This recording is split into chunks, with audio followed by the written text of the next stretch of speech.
Right. Got it. Thank you.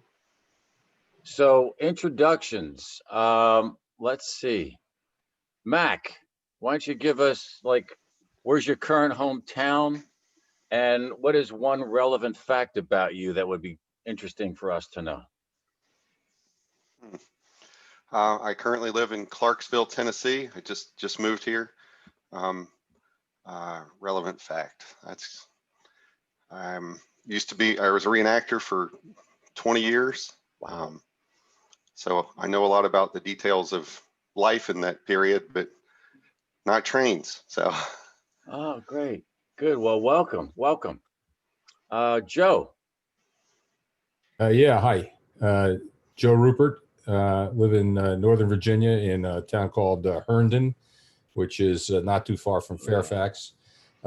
Retired military, lived kind of all over the country and the world, and always came back here because got stationed at the Pentagon many times. And so always been interested in the Civil War.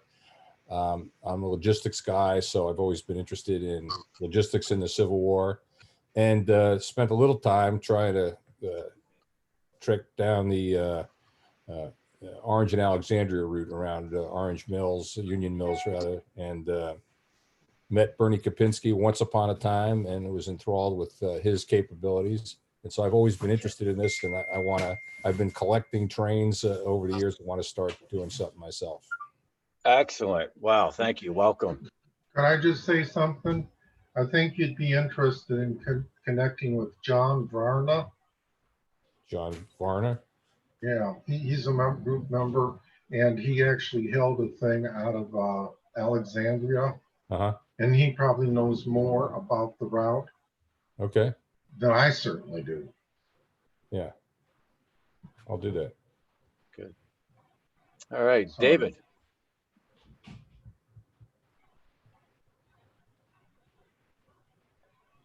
Took me a second to find the unmute button here. Well, I live in Greenville, North Carolina, and I'm a biochemistry professor at the university here.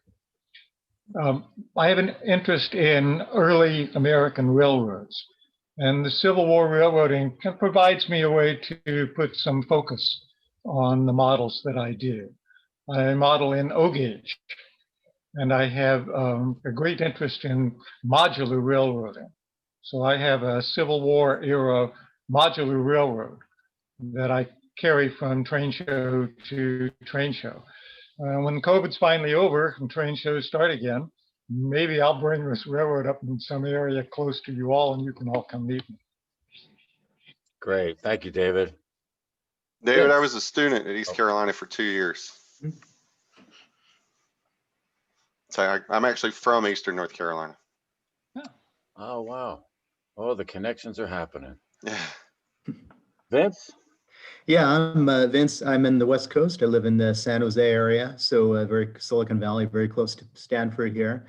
And I think what interests me is just the whole entrepreneurial, obviously the big four are out here. And I went to school back east near Schenectady. So it's kind of cool that a lot of the locomotives that we know and love were made. Well, that was one of the places, obviously.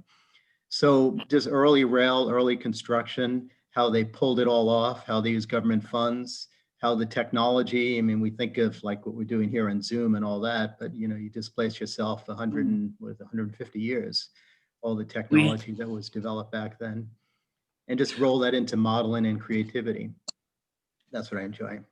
Got it. Thank you. By the way, Vince, we have a long steam overdue engine. join. Hold up, Daryl. Vince, go ahead. I was just going to say, long overdue joining one of these calls. I think I was one of the earlier people on the original Yahoo group, and this is That's great. right. A great group of people, and I think that's probably up there on the list of one of the things that's important to me in this hobby is all the people that you meet and interact with. I'm sorry, Daryl.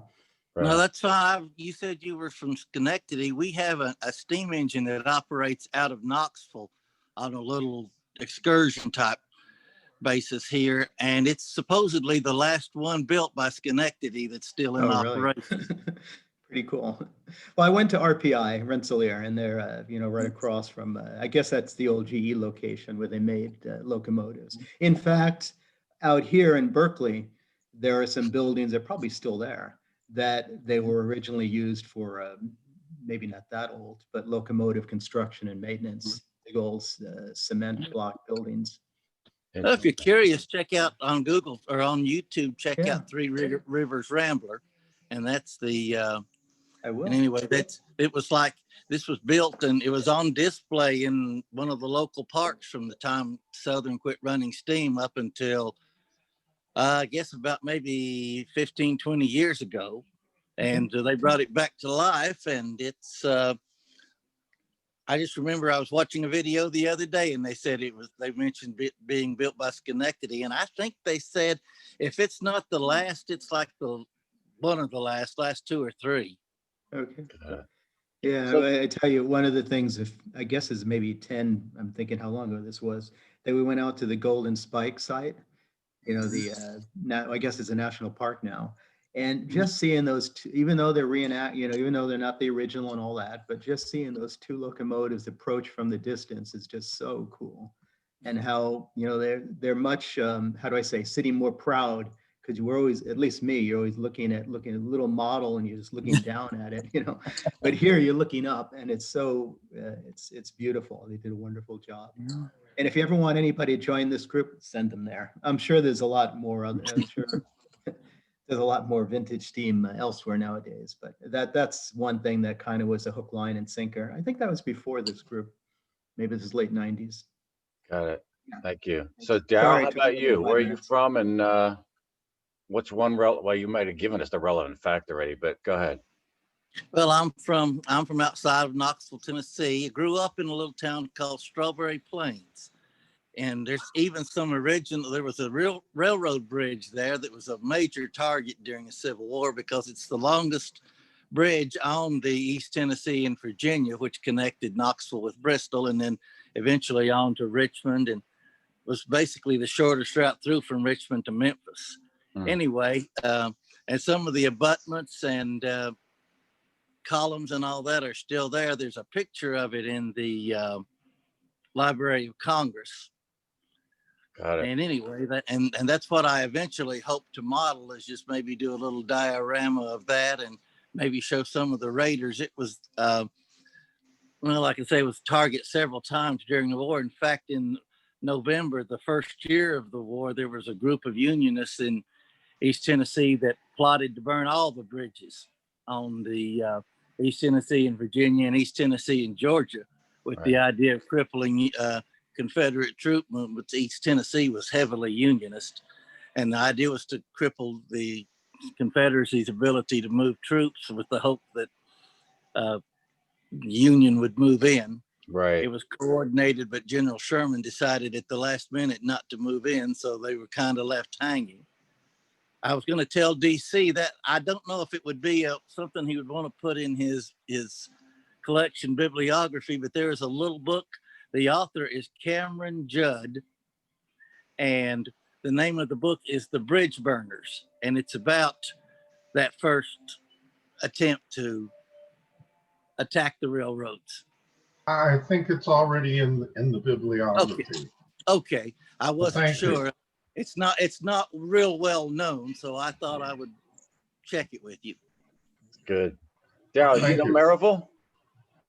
Well, no, I'm actually the east. Maryville is south of Knoxville. I'm actually to the east. Okay. Yeah, I went to school in Maryville. I love that area. Well, I know where Maryville is. Right. But Good. I'm kind of to the east of Knoxville. Got it. Thank you, sir. George? Well, for me, I've been a model railroader for a long time, and I found this. I was going to share it with you guys. The model railroading in me has been there for a long time. Oh my! And you look what I'm playing with there. I got a younger one. I was just say, if you look at how what I'm playing with there. Wow, is that a general? That it is. Ah. And I still have that. I love it. It's in the bones. But So when I really more got into it, it was more right around the early high school era. And so I got more into modeling 1978 Missouri Pacific, and that's what I've been really focusing on for the longest time. And when, one of the reasons is I'm not a big fan of the tender drive. I've never liked them. I think it just kind of, in my opinion, ruins the look a little bit. And plus, then when you see that tender torque, when you start to move, it just takes a little bit away from it for me. So I never really got into it. And then when Bachman came to us and said, hey, we're working on retooling the 440, oh man, was I excited, but I couldn't say anything because, I knew about it before anybody else did, because of course we supply the sound. Right. And so I got real excited about it. And so as soon as they were released, I got that first couple of them right away. Went and bought a whole bunch of detail parts and upgraded it. And that's the one you guys have seen before. Right. And now that, I kind of keep entertaining the idea of doing a kind of like the locomotive chase based layout where, Western Atlantic, you got Big Shanty, you got the the General, the Texas and stuff like that. And so this is kind of all interesting to me, that I've always been kicking around the idea, even long before I came to work for Soundtracks. But in my house in Texas, where I'm originally from, I actually had the layout in the garage for the Missouri Pacific stuff. But then I kept thinking, well, I got this extra bedroom that we don't have any kids in, and maybe I'll do a small little, Civil War era layout. And so with the advent of this and running into Tom and you guys here, I kind of got reinvigorated. And so here I am.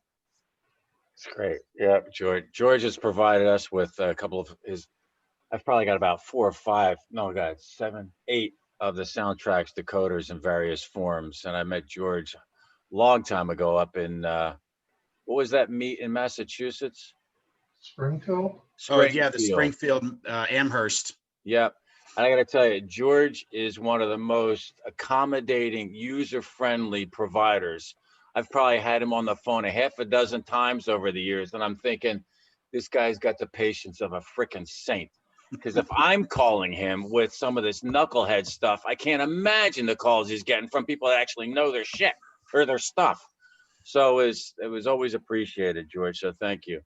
Well, what goes around comes around, because I'm going to start wearing you out on knowledge for this stuff here. I'm in, baby. I got a whole bunch of people I can turn you on to. There we go. Thanks. Roger, how about you, buddy? Where's your hometown, and what's something relevant fact about you that would be interesting for us to know? Well, I am in Richmond, Texas, just southwest of Houston. Lived in that area for all of my life. I'm a theater teacher for the Houston Independent School District, and model railroading is in my blood. I'm pretty sure I was born with controls in my hand. My dad had the setup already. I can remember the first setup vividly, like it was yesterday. Spent too much time with it, of course. And now I am, in accordance with this group, one of my driving forces of finding a group like this was I was looking to do a more or less practical historical setup. I'm not going to be too detailed about it, but I want to do Manassas. Probably that survey that I found it in the group. Somebody found an 1862 survey that one of the logistics officers did during the war, and I'm going to be using that as best I can. I'm probably going to miniaturize it. Being a theater teacher, I'm going to probably have thoroughfare gap a little too close, and maybe a turnoff or two somewhere along the line. Got it. Wow. Excellent. Well, welcome. Thank you. And thank you for the invite for one of your wayward newbie fools. Appreciate it. Well, we'll fit your template there for sure. I was going to invite, looks like we just lost Jim Babcock. I don't know what happened, I think. Jim, you there? No. Let's go over to Paul, the one responsible for this. I decided to retire 5 or 6 years ago, and I combined my love for real estate. I was in real estate all my life, even though I'm a financial background, with my love of Civil War history, which really started from my history teacher in high school. And the first thing I did when I retired was I tinkered around in model railroading when I was a child, but never really had the money or the support or place or time to do it. And when everybody moved out of the house, I had a basement, an empty basement, so I wanted to do a layout. And here I am. One of the first things I did was join the Yahoo group for Civil War railroads. And that's how I met Tom, and somebody at a hobby shop connected. I didn't even know Tom was Tom, and he lived 10 miles from me through the Civil War group. And so I've been struggling through, enjoying every bit of the struggle in the last 5 years, building a 12 by 4 layout, which now is grown into which ultimately could be 100 linear feet of track. That's great. Yep. And my pertinent point and thing about me is I'm just became a grandfather, so I'm planning my my play date for my granddaughter about 5 or 6 years from now with my trains. That's good. Yeah, yeah. I tell you, it's like you got to keep them. There's got to be a way that you can ensure the longevity of all the work that we've done. So yeah. So is it Andy? Yes, it is. Andy, welcome, buddy. We're Welcome. just doing introductions. So we're just asking name, current hometown, and a relevant fact about you. Andy Brescott, Union, New Jersey, member of New York Society of Model Engineers. Actually, past president. Oh wow, Wow. man! I'm in Long Branch, man. We're not that. I know. I've been to your house a couple of times. I was gonna say you look familiar. The name didn't connect. I'm like, wait a minute, this guy. God. I'm By the way, the membership. I mentioned I'm it. the membership chairman for NMRA North Jersey, Garden State Division. Wow, cool. Great. Well, welcome, man. Paul? I forgot to say I live in Lincroft, New Jersey, not too far from Tom. Yeah, so when we do our Civil War Railroad Museum, we're definitely going to put it in New Jersey, just so you know. Charlie's shaking his head. Yes, okay, good. All right, let's go over to Ron. Yeah, Roger. Ron, a little introduction, buddy, for everybody. Yeah, real quick. I'm Ron Flowers. I'm in Ann Arbor, Michigan.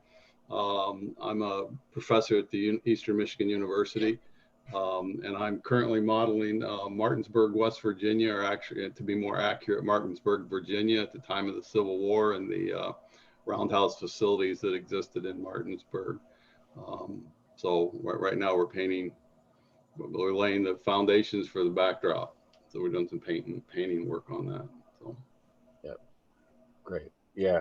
Good to see you, Ron. And Mr. Taylor. All right. Yeah, I'm Charlie Taylor. I live in Memphis. I've been in the group not as long as DC and Tom, but almost. I do O scale. I like the logistics. People have talked about logistics. That's very interesting to me. I also like the structures, not so much the battles, but I just like that era of trains. It's interesting. When I was 10 years old, the general steamed through Memphis under her own power, and it's only about 2 blocks from my house. My mother took me to see this thing go by, and I've never gotten over it.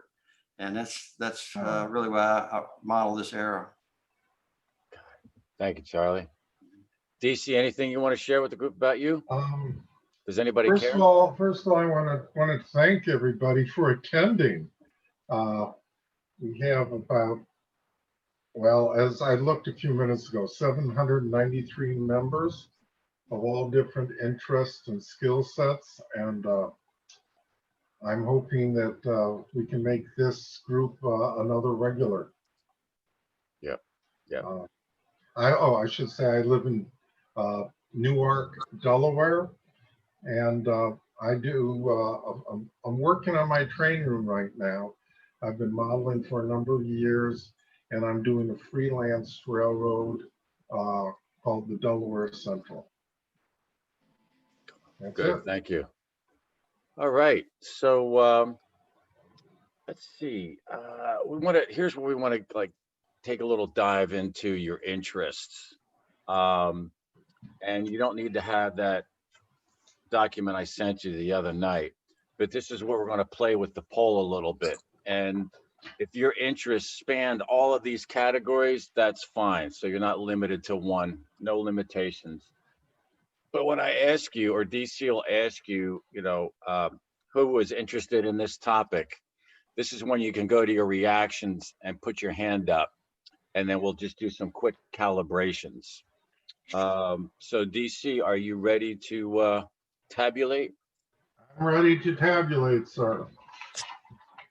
So one of the most common responses was topics in the area of layout design, which would include having a sense of the space available, whether or not you're going to need a designated work area.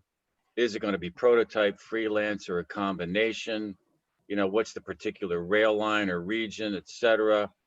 How many of you, show of hands, is interested in layout design? Joe? This is where you go to that little reactions button and click on the thumbs up for me. Or the hand, anything. Okay, 1, 2, 3, 4, 5, 6. I count. Wait, I'm seeing Paul. I have 8. Okay. David. Keep them up. Keep them up. Joe. And Vince. Mac. David, Vince. Charlie, Roger. Charlie. Sounds like a CB code. Charlie, Roger. I've got 6 people. Were there more? It was 8. Oh, I'm missing a couple then. You have Mac? I've got Mac. George? Oh, I did miss George. Roger?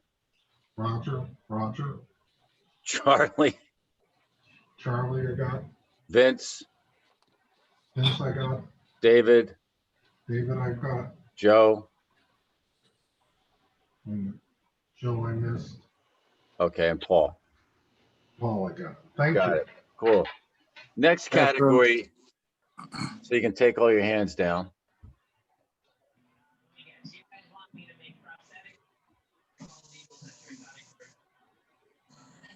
Okay, Paul, yep, no. You got 2 hands. Paul is really excited about something there. How do you take Okay, it down? Paul, you can be in all of them. It's okay. How do you take it down and actually never? Oh, You just click it again. Click the same eye. There you go. Yeah. All right. Next topic is choosing your line. So is it going to be a northern line, southern line, maybe a combination? And it would include things like researching the colors, which towns, structures, industries do you want to model? So how many are interested in choosing your line as a topic? Now, are you thinking that's covering like colors of the railroad itself, or just? Yes. Okay.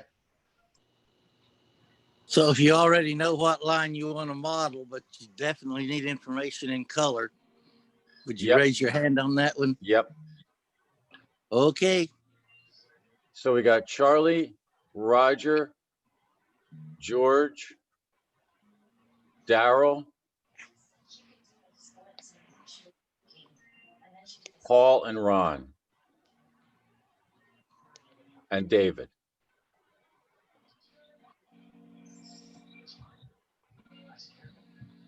Okay. Great. Okay, hands down. Next one is around rolling stock. What's available? So if you're interested in kits, scratch building, ready to run, detailing, you know, anything that's focused around rolling stock in particular, other than the colors in rolling stock. So we got Roger, George, Mac. Oh, give it a shot.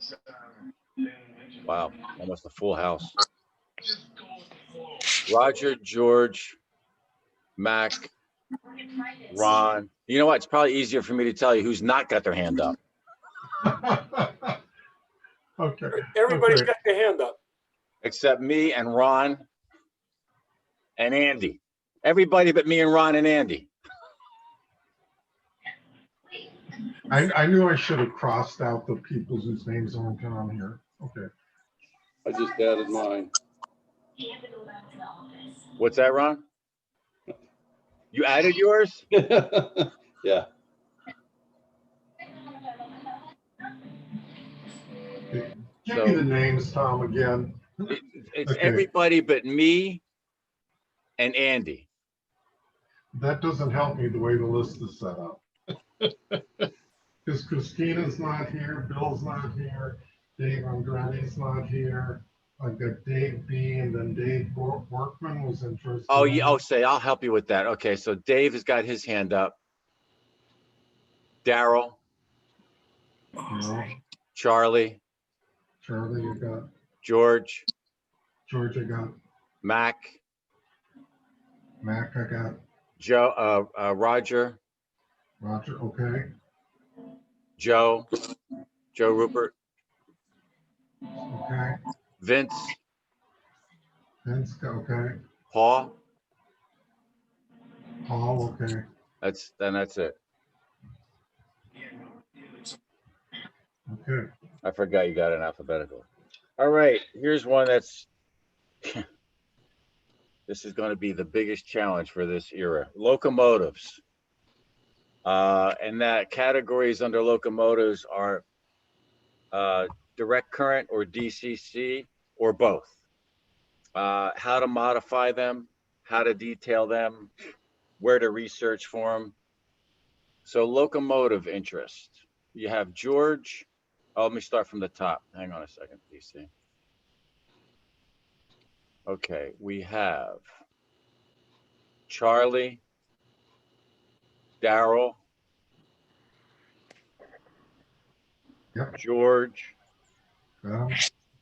David, Got him. Mac, Yep. Joe. You can tell I'm dyslexic. I'm not getting the alphabet in order. That's okay. Vince. Yep. Ron. Yep. Did I miss anybody? Nope. So you got, okay, good. Yeah, we got Roger. Who's that? Roger. Oh, Roger. Thank you. Yeah, no problem.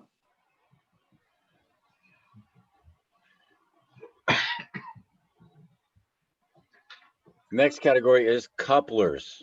Lincoln pin, Katie, horn couplers. You know what? So if you think about it, those, it would be just looking at, depending upon what your intention is for your layout or what you're modeling, determines the degree to which you want to sophisticate your switching and operation. So of course, that conversation would include just that, and maybe what are the options, how do you install them, and things like that. So couplers, raise of hands. We have Mac DC, we have Joe, and we have Ron, and we have Paul.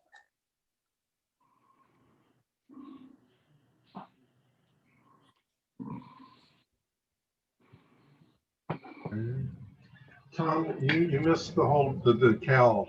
Oh, yeah, thank you, buddy. Yep. Whoops, which I have to move couplers over because I put those in the decal. Okay.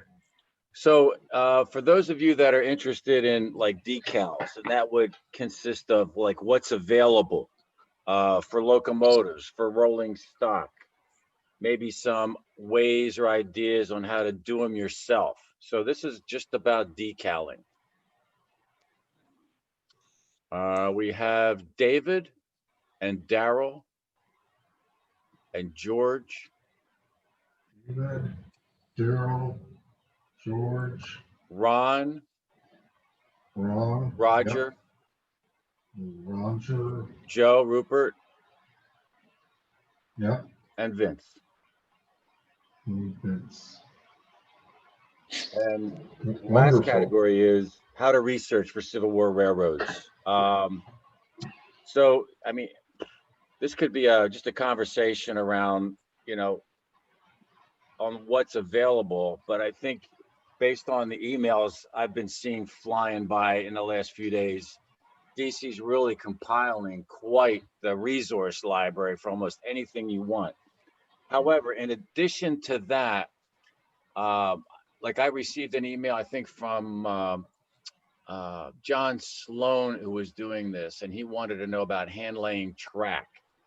Well, something of that specificity, we're probably not going to get into because there's so many great YouTube videos and whatnot have been done around that, or electrical work and things. We're staying more focused on the era and operations and such. So, but if you still have a need, like, well, where do I find out about how to install tortoise machines? We could still figure something out for you. All right. But this last category is if you have an interest in how to research Civil War era railroads. We have George and David and Charlie and Daryl and Roger and Ron.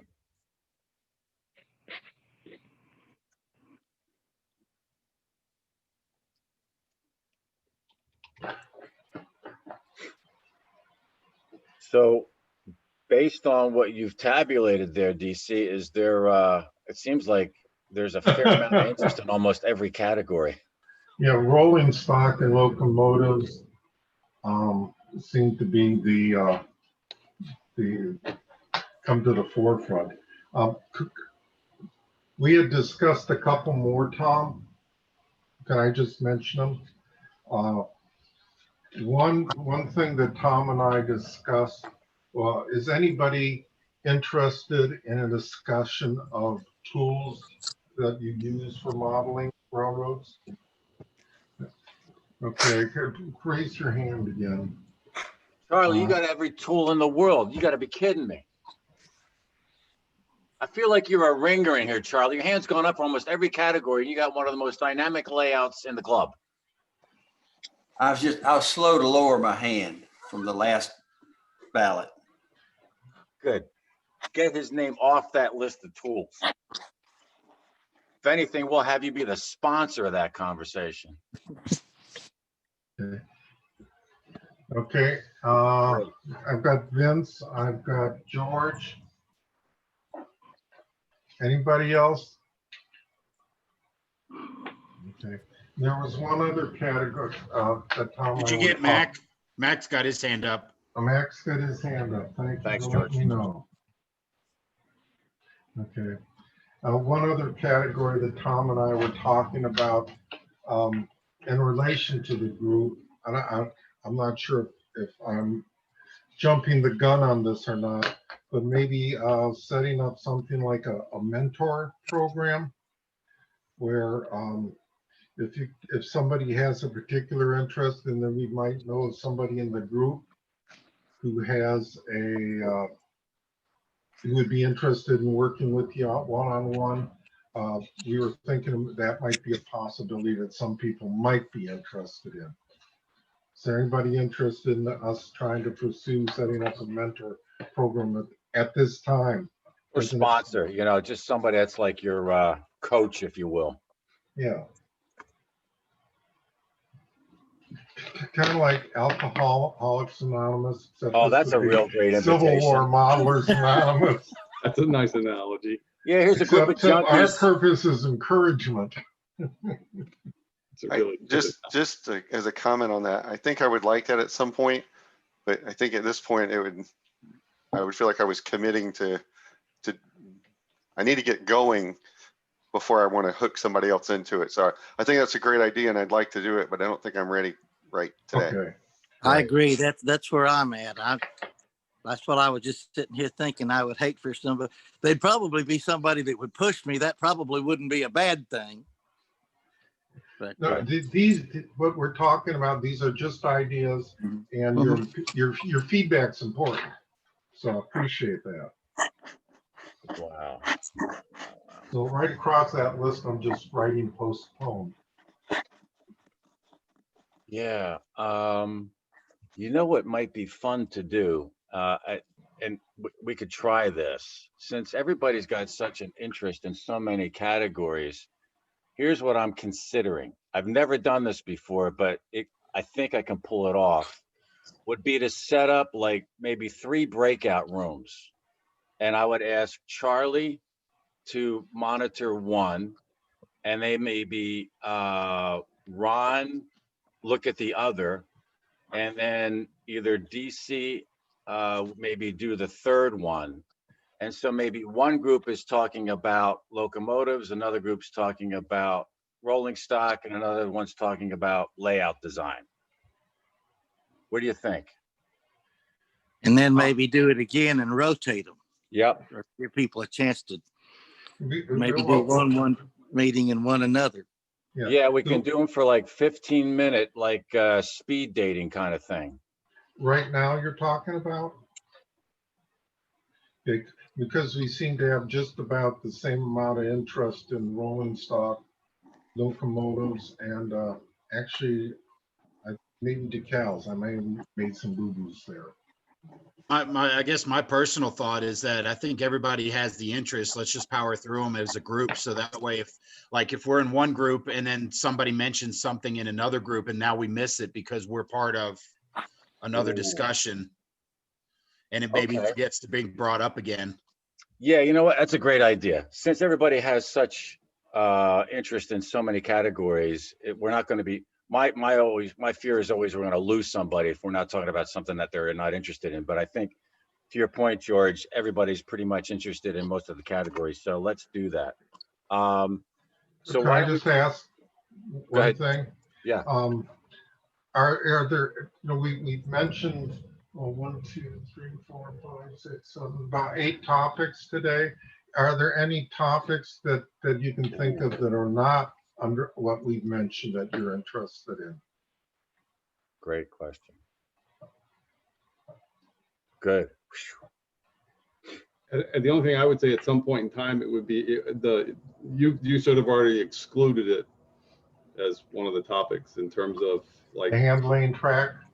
Well, the how-to some things, how do people build stub nose turnouts? And I mean, there's some great videos out there and some people can do that, but it's oftentimes the ability to watch a video, but then you can't ask them a question because it wasn't really clear. Having some folks who have done those sort of things, kind of the how-to, how do you scratch build a structure that's historically accurate, which may cover, how do you, the stub nose turnouts, to as basic as, you had the question of DC or DCC, but it's like, how do you make sure that you actually, and some people have this expertise already, but there may be some who are like, well, how do I actually wire a model railroad so that it functions and works? So that's just an idea. Yeah. Again, that's a lot of stuff, but I think there are some things that people are like, they don't ask the question because it's like they just assume everybody else knows how to do it. Well, stub switches in particular is very unique to our era. That is. Yeah. But so, I would say, so DC, where's the most you said around locomotives and decals and rolling stock? I think locomotives was number 1, followed by rolling, excuse me, rolling stock was number 2, and then decals. So let's open it up. So who would have a question around locomotives? Where are you at with that? What do you want to know? I mean, one of the things I am doing with my room is trying to document the history on the walls. I have about 30 Mantuas generals that I've been just buying on eBay out of boredom, and I love taking them apart and fixing them. So I came up with the idea of having a history of all the Tyco Mantuas around the Civil War era. That I already bought. I only got to buy 1 or 2 more box sets. There's only like 4 or 5 box sets for the general out of things. So I've been trying to get a list of what they all are out there, and I have not been able to. Sent emails to the NMRI. You know, I've sent emails to the associations and even stumped Tom on this one. So as it relate to, you know, what are the different Rail lines? what are the different, you know, steam engines out there specifically? I'm doing Chattanooga, Tennessee, Battle of Mission Ridge. So what were the different lines, and not that people are handmade, but you know, what's out there. So clarifying question. So are you asking what were the railroad lines that Mantua put on their locomotives? Right. Okay. Yeah, regardless. I mean, I'm in Tennessee, but you know, the military. Yeah, but you're looking at it from a collector standpoint, right? Because you would like to have one of every Well, one. it's history too. It's documenting all of the Civil War. You know, I don't want something outside the Civil War era, but you know, what were the lines that were running during the war? Don't want a Conrail. It wasn't Conrail. So did you want, so Paul, again, so these, you're talking about the lines that would have been decaled onto generals only, right? Versus all the lines that were in the Civil War.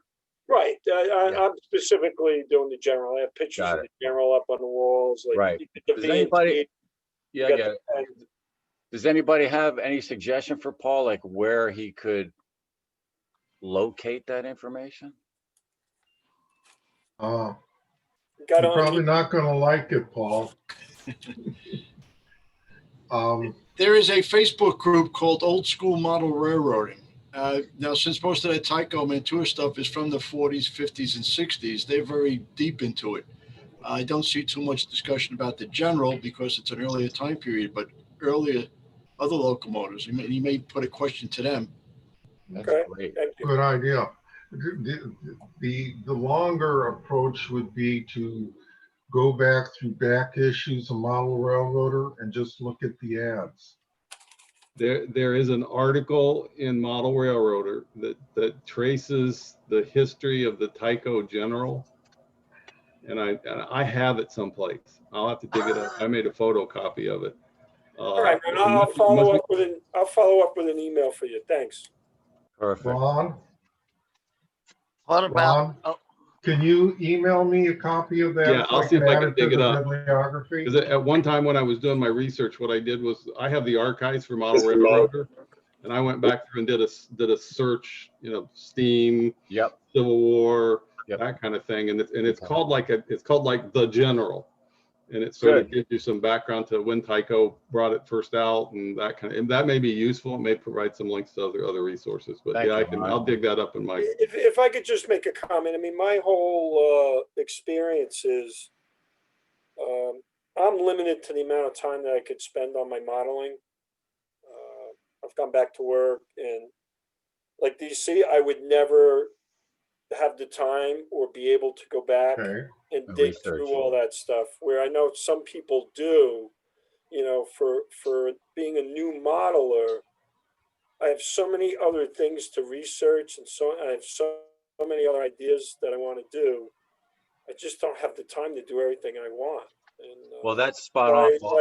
like having this forum and Yep. somebody who's done all the work already Yep. is so valuable to me. Yeah.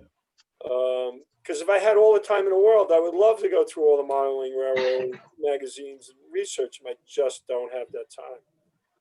I Just wonder, What Paul just said is exactly why we wanted to do this, to help expedite the research process for you guys. Daryl?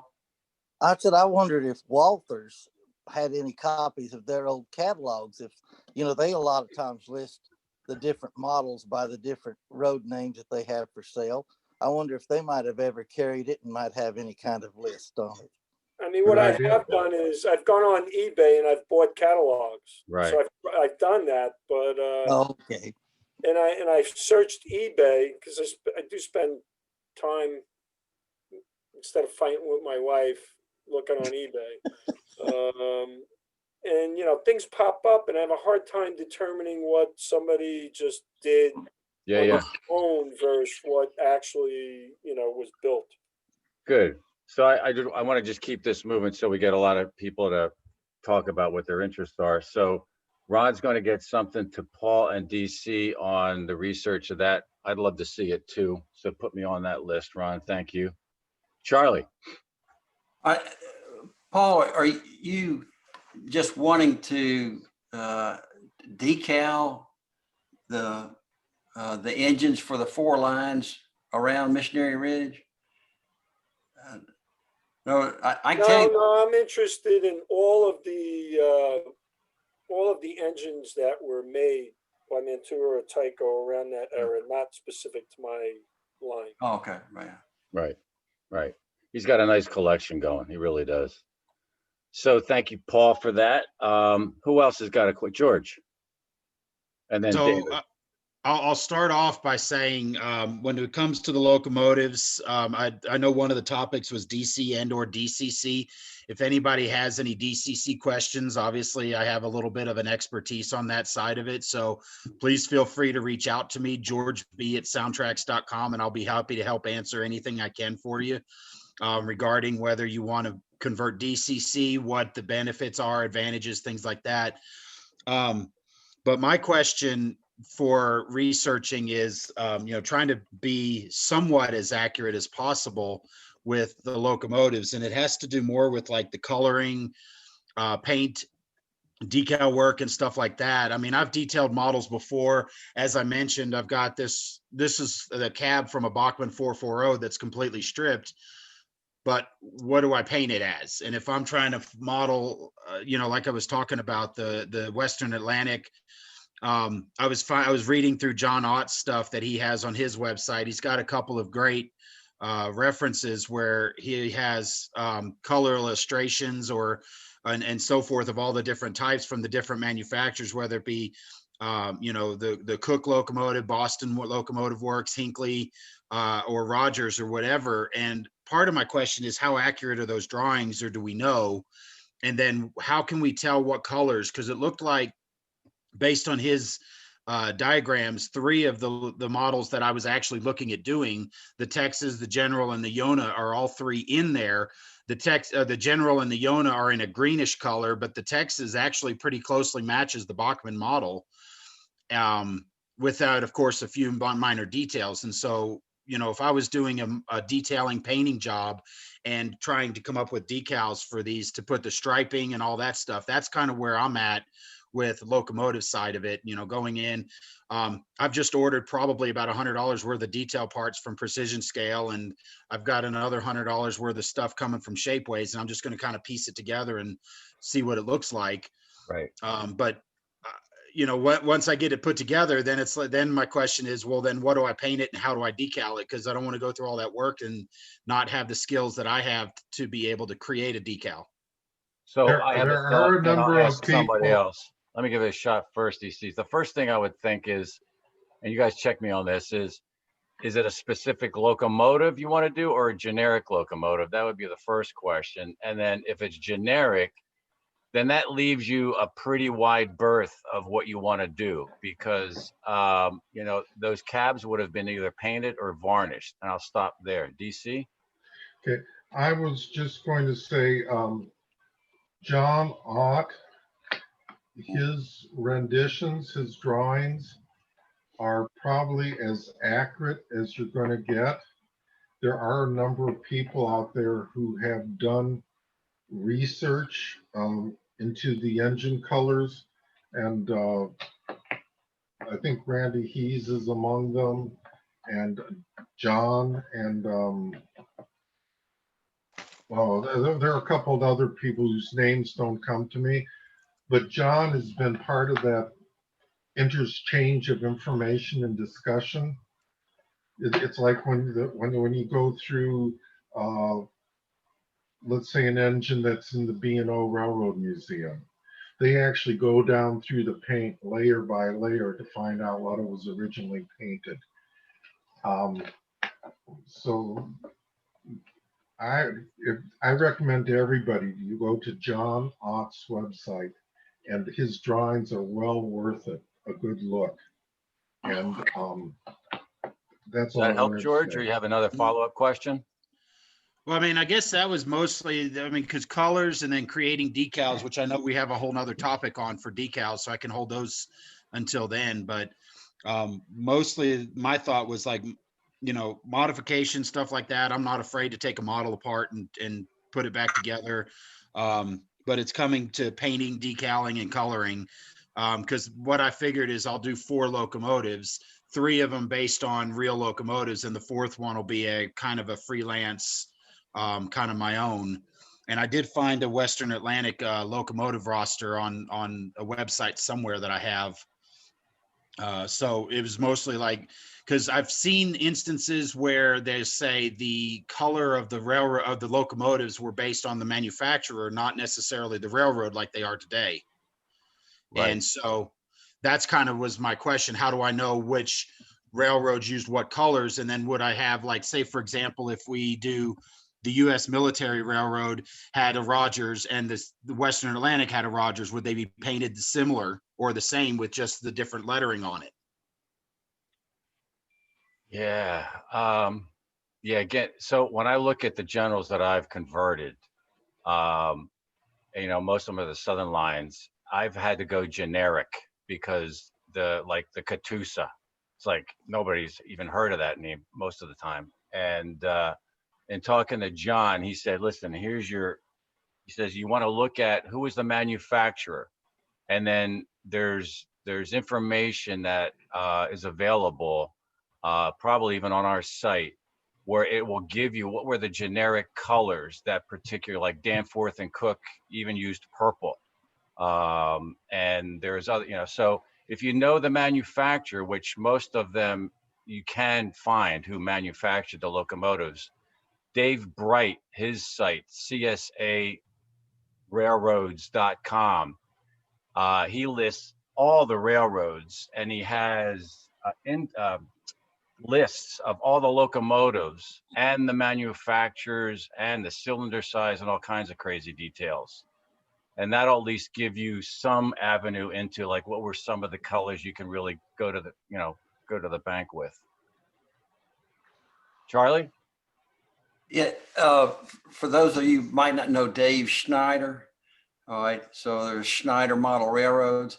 And my daughter knows, but I don't know how to go back and look at kind of historical internet sites that you can kind of go back. But if you can get back to some of his original images from his web store, he spent a great deal of time worrying about the correct colors and the size of everything. So if you can find his glamour shots, and I have some of them of like the Texas and the General and the Yona, they're incredible. So he did a great deal of research to come up with his colors on those engines as well. Who was that? What was that website again? SMR, right, Charlie? Yeah, but yeah, it's defunct now, and so there has to be a way. But look for SMR railroads.com. And George, I'll send you some link to him if I can find it. But if I can cut in for a second, I got one of his models right here. Yeah. And the website on it is smrtv.com. Trains, TRAINS.com. This was out of Florida, because I know he was in Jersey for the longest time and he didn't move down to Florida. And what happened was that he didn't have any problems with building this stuff. The bank stopped financing him because they were being built in China for some reason. Right. Right. Yeah. They switched banks on him Yeah. and they no longer honored his debt and they cut him out. Yep. And that poor guy, he actually mortgaged his home to go into that business. Yeah. Yeah. But Hey, Mac, we got to admit, he had some beautiful stuff in O-scale. Yeah. If you, Oh, yeah. if you go to brasstrains.com, they still carry, they still list all the SMR locomotives, and they're thumbnails of them. So if you wanted to get pictures of them, it just says out of stock. So you can't buy them any longer, but they still list them on their website. It's called brasstrains, all one word.com. And you should be able to find all of them. All of the engines that he built are still listed. They just list them as not being available. Can I ask the group if you would be interested if I talked to John Ott and see if he could compile a list of by manufacturer of the standard as built colors of the various manufacturers for the locomotives? I don't know if he can do that, but is there interest out there in me asking him? Yeah, I'd be interested. Paul, George, Roger, Mac.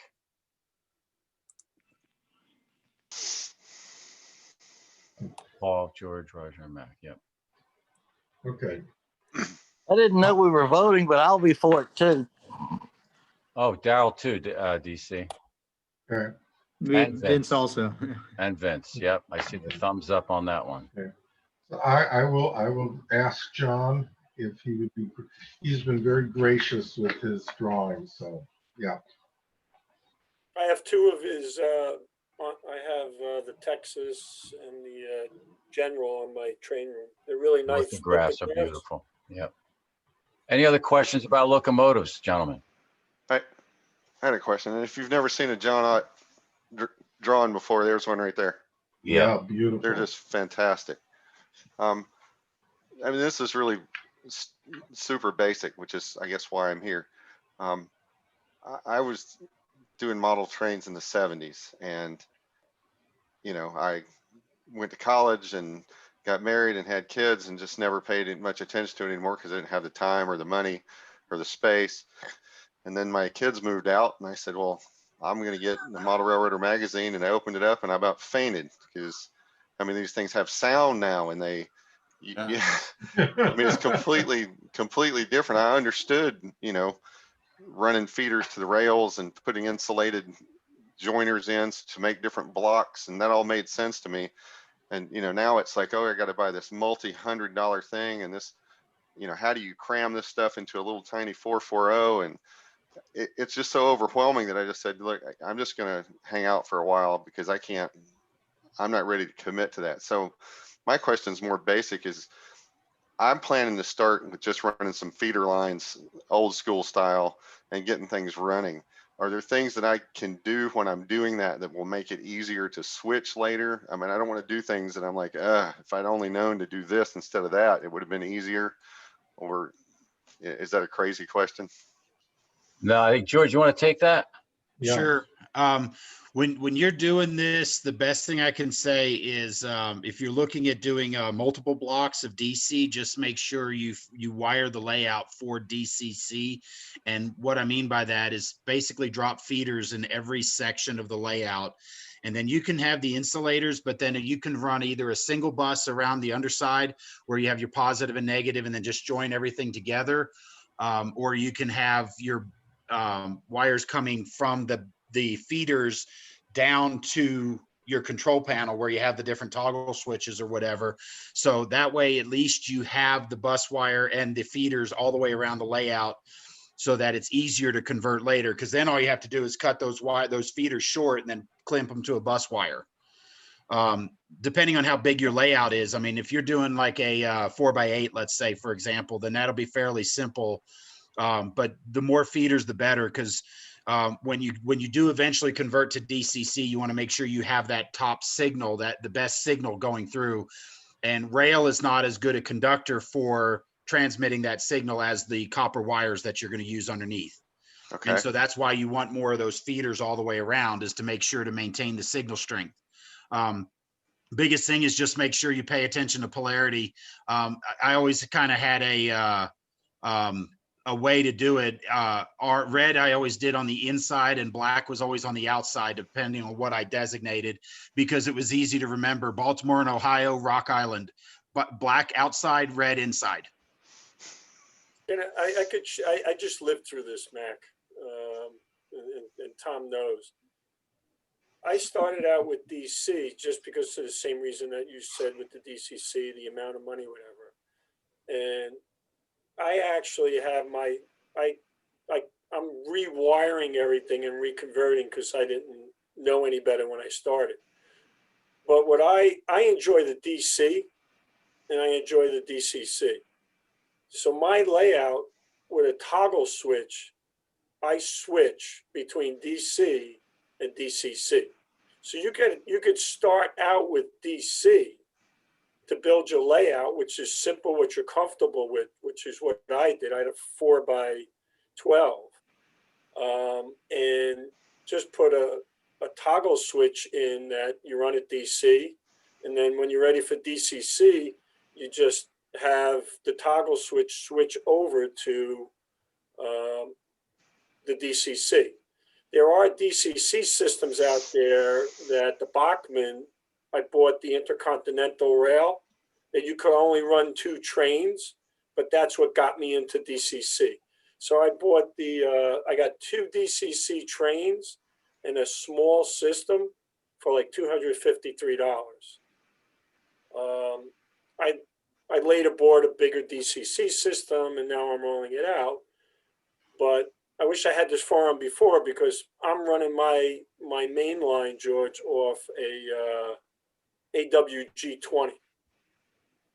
So, wow. And I have plans to expand my layout now, because all my kids moved out and I got more space, and I'm in the process of rewiring my bus and everything, which is a royal pain in the ass. So I would go with a higher, like a 16 AWG for your bus, even though you don't need it. And George is right. Make sure you do a lot of, feeder wires in. And even though your layout's small, which I didn't do, I'd block it, because when you start getting into shorts, I call Tom and Tom laughs at me. So that's very important. You could do both. And you don't have to, DCC is very expensive. You got to spend $1,000 to get into DCC between buying trains and, so. Well, what I'll add to that is, and I didn't quite get to finish this, but if you do block layout, if you do dual gaps on your rails, you can actually take your rotary switches or however you decide to do it, and put one of them to a DCC system and then the other to a DC power pack. And as long as they're double gapped, every section of that layout is completely insulated, so your DCC signal doesn't interfere with your DC bus. If you do double gap all the way around, and then you can just replace it. Now, one thing I'll say is that if you do go, and looking at a DCC system like Paul was talking about, try to stay away from some of the off-label stuff, like the Bachmann system. Their easy command is so limiting, it's not even fun. The Zephyr, I know a lot of people like this thing, but from a technical standpoint and a customer service standpoint, I hate the thing because it's not very intuitive and it's difficult to learn. And for about the same price, you can get an NCE power cab. The power cab is a whole lot easier to use. And if you decide later on to expand, let's say, you're like Paul, where you go out and buy your bigger system. Well, the power cab, you just take the cord out of the bottom of it, you plug in a different cord. Now it's just a cab. So you don't lose your investment like you do with a Zephyr, because a Digitrack Zephyr sits on your desk and you run it and control it. But then if you go for the bigger system, there's nowhere for that Zephyr to come into play. So you basically now have a shelf system and your throttle system. Whereas the power cab, you just change the cord and now you don't lose your investment. Now it's another cab. And if you do decide you want to have a separate dedicated layout, you just change the cord back, back to your dedicated system. I highly encourage looking at a power cab. As a professional in the industry, I have a power cab on my layout. My layout currently only sits at 20-foot long, 2-foot wide shelf switching layout. So I don't necessarily need anything more. But if I would, if and when I ever get the footprint to build that wonderful dream layout that we all have, I don't lose the investment of the money I spent in the power cab. I'd like to was second just that on gonna the power say cab that because we the have, SDA power Hold cab on, system. time out. DC, let DC jump in first, Andy, because he had his hand up, and I'll go right to you. Okay. I was just going to say, we found out working on Tom's layout that if you start and you do your blocks right, which you would for just regular DC, that it's very useful for tracking down shorts. When you got a layout as big as Tom's, you have it actually, how many blocks do you have now, Tom? Is it 4? 5. 5 blocks? Because if you end up with a short, it's really cool to be able to turn off the powers to all the other blocks except the one. You can test each block at a time rather than running through the entire layout. But we're really talking about getting started with just a small layout, right? Yeah, but still, if you do blocks, it's still easier to track down shorts. And what the nice part about the Civil War layout is I don't even worry about switches. I have all manual switches. When you start to get into, again, this is for starting out with the layout. I've been doing this for 5 years. I ain't got time to figure out how to do a tortoise and all this other stuff. Do manual switches in the beginning. You can always switch them out. Keep it simple when you're getting started. Get into it, because the more you get into it, the more interesting it gets, the more developed you get. The basic is you can do both DC and DCC. Don't worry about it. Get started, Yep. And just Good. don't put thin wire in because you'll have to replace it. Andy? Yeah, I was just going to say the NCE power cab. I have one of them here. It's a great starter set. I use it just because I don't have a layout in my home. I have the club layout, which is 5,000 square feet. So what I do at home is I use the power cab for setting up the equipment, and then I take it up to the club. But I think I paid less than $200 for the entire system from Tony's Train Exchange about 4 years ago. I think retail price on them is $185, and you can find them discounted. So yeah, but Tony's Train Exchange is a great place. Great starter set. Yep. And NCE has tremendous, backup on this stuff. Any kind of questions or anything like that, you either email them or you go to. They have a Facebook page also. You can ask a lot of questions in there. Mac, so is this helping or is it more confusing? What other follow-up question might you have? You're on mute. Sorry, that was fantastic. That's exactly what I needed to hear about wiring a bus and doing blocks and double insulating and putting lots of feeders. That's exactly what I wanted to know. So thank you. You are welcome. And Mac, you can reach out to me anytime, georgeb@soundtracks.com. Okay. And we can carry on the conversation and look at it from the professional view to help get you going so that way you get the best out of it, and then you can expand and already have a path to go. Thank you. You familiar with the Bachmann DCC locomotive, Mac? Yes. Okay. Good. All right. Any other questions about locomotives? No, but I would add that, George, your website with all the videos is awesome. You guys have done a really, really fine job, and it's very professional and it's very well done. And so I just want to commend you for that. So if anybody hasn't, I'm now on your channel and YouTube.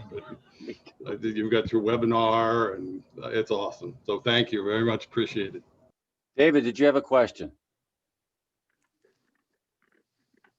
Yeah. I want to know if anybody's had any experience in repowering locomotives. And I have 2 locomotive projects here in O scale. And have a motor and I have a chassis and I need to connect them. So where do we find gears? Gears to put on the axles, worm gears to put on the motors. How do you figure out what size gear you can possibly use when you repower a locomotive? I would say Northwest Short Line.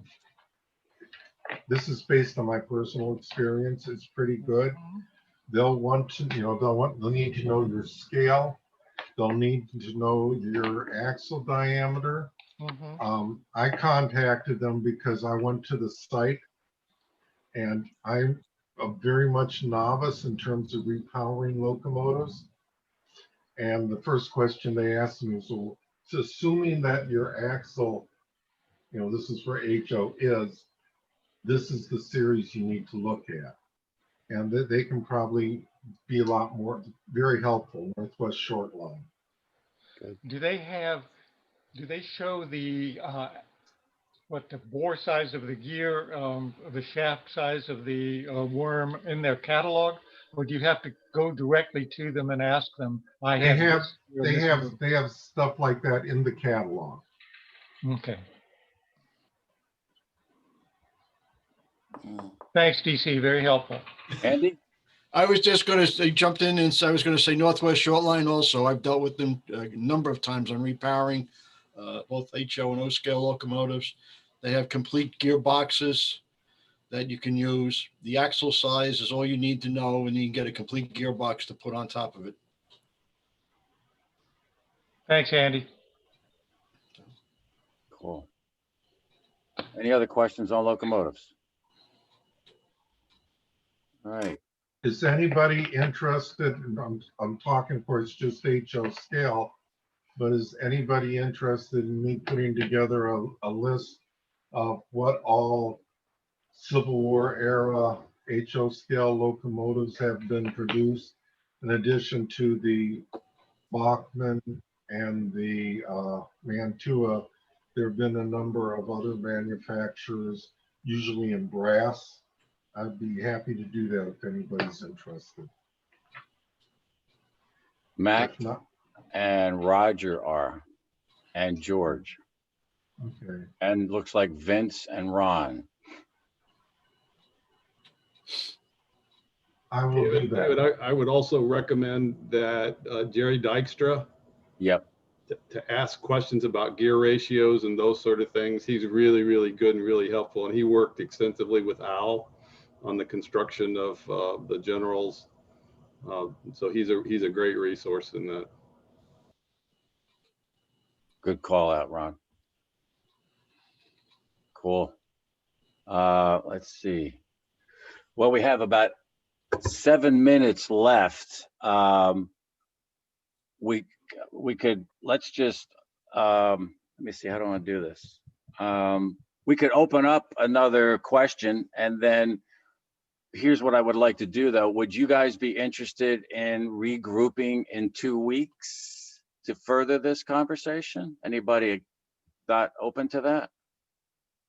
Yeah, that would work. Okay, cool. Because I feel like we're on a nice roll with this. If we go over a little bit, I'm cool with that. I'm not in any rush, but so I will make sure that I get an invite out to all of you, and I'm going to do it through Google Calendars this time, so that it lands in your calendar and you don't have to go searching all over God's creation to find the link, the email that I sent you. My apologies for that. But what would be a question you have about decals? Charlie? Is Max still there? Yes. Well, he may have stepped. Oh, there.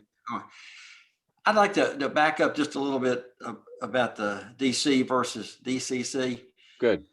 And I think maybe I wasn't in exactly the same boat, but I was at least on the same train as Mac. And then you kind of about junior high or high school, you're driving your DC General around the layout. And I think for a while I played with half wave rectifiers and full wave rectifiers just with regular DC control to get real smooth operation. But I tell you that even if you don't do the sound with DCC, and I think you should, but the train control, just how smoothly the trains run, especially with this kind of capacitor, this current keeper, that in general, no pun intended, the 440s are so light that, if you got dirt on the track, they tend to stall. You got to kind of bump them with your finger to keep them running. But you get set up on the DCC with a current keeper, and I mean that train goes all the way around the layout. It hardly ever stalls. It runs smoothly. It runs very smoothly, at very slow speeds, and that's kind of what these trains were doing. So it's something really. It's amazing when you see it. I think it's the direction you ought to head. But so just the train control is so much better in DCC than DC. Right. Good. I just thought of something from what Charlie just triggered it in my mind. And I'll try to post the link on the site, is that there is one of the members did some conversions with the Bachmann engines for better pickup. And I'll try to post that on the site so you all can take a read of that. I think I saw that on YouTube. I don't know if it's on YouTube, but there is one on his. Is it Harold or Howard? I think it's Harold Minkowitz. Harold. Okay. I mean, the other issue I had with the Bachmans are they're very light. You can't pull a lot of cars, and you got to add weight. Oh, I'm working on these ones I'm detailing right now. There's plenty of room for weight. Yeah. So I'm actually documenting everything that I'm doing during this upgrade, and I'll put together a presentation. I wasn't going to share too much yet, but I'm going to put together a presentation for you guys once I get everything here, get it put together. And that's part of why I'm asking about the colors and decals and stuff like that, because I'd like to show off a finished locomotive and then show it from start to finish. But one thing I found is there's in the new Bachmann tooling, there's a circuit board that's underneath the sand dome that's up in front of the motor, and it has 2 resistors on it, and that's just a noise filter so that they can pass FCC tests. Doesn't have any bearing or need to be there, so you can eliminate that, and then you get the that A-line moldable lead, and you can fill that whole boiler with it. And then the circuit board that connects the locomotive to the tender, that's actually, well, I mean, I have a tender here, the 6-pin connector right here. On the locomotive side, there's a lot of room underneath even that circuit board that you can fit some extra of that moldable lead weight. So I'm actually anticipating adding about 4 to 5 ounces to mine. Yeah, Wow. I just stuffed soft lead into the cab. I mean, it doesn't Yeah. look very good, but it works. Well, and that's why I'm adamant about keeping the cab, which is why I've never liked the tender drives, is I want to do the cab detail. But Right. when I realized how much room was open in that thing after I tore this last one apart completely, I mean, it's literally in pieces on my table, all the screws, everything's out. And I started looking at it going, wow, there's a ton of room in here for weight. And this was the biggest, just like you said, the biggest knock against the new tooling is it is light. Got it. Andy? I'm looking forward to that, I George. don't, do you see Andy? You're on mute. You're on mute, buddy. Andy? Andy, you're on mute. Better? All right. If anybody's into golfing, they know about tungsten powder used for weighting the heads of golf clubs. You can get it at any golf course. Really? It's twice as heavy as lead. Tungsten powder. Tungsten powder. I have Twice heard as heavy about as that, lead. but isn't it more expensive? Oh yeah. Okay. Yes, it'll run you a little bit, but if you're gonna put lead, I think it's twice as heavy as lead. Thank you. DC? And No, the well, small locomotives. Just to follow up to what Andy just said, you can buy that for they use it for Pinewood Derby cars, and you can get it and use it for that. There was something else I was going to say and I've forgotten. So Pinewood Derby cars. Cool. That's great. George, you don't know if they're going to retool the N-scale button, do you? I have not heard of anything on that particular aspect of it yet. Ron? Paul, I may have found what you were looking for. I put the link in the chat box, but it's called Tyco Brown Box Era HO Scale Trains Resources. Oh yeah, I see it. Thank you.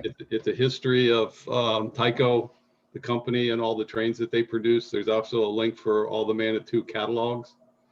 Okay, guys. Now, So that, I've spent like 30 hours trying to get this answer, and in an hour and 30 minutes. Thank you very much, Ron. That's what we're here for. history of the company and all that kind of good stuff, though. Yeah, I was looking for my article. I'll still find the article, though.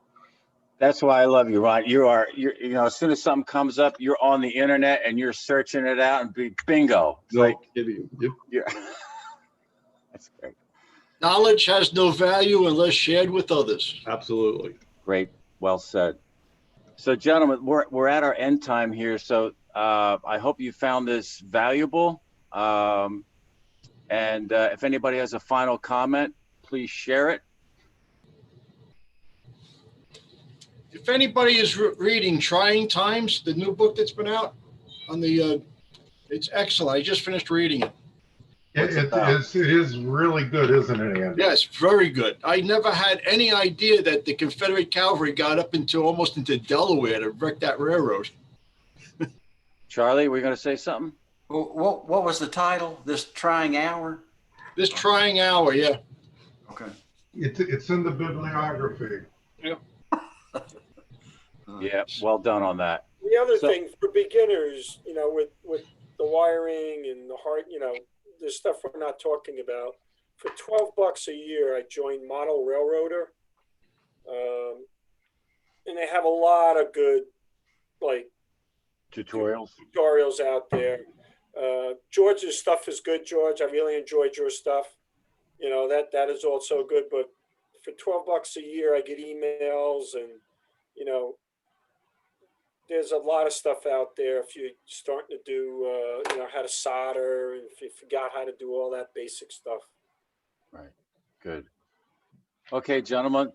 I remembered what I was going to say in regard to, maybe we'll hit it when we get to rolling stock, but in terms of pulling power with engines, what we've discovered is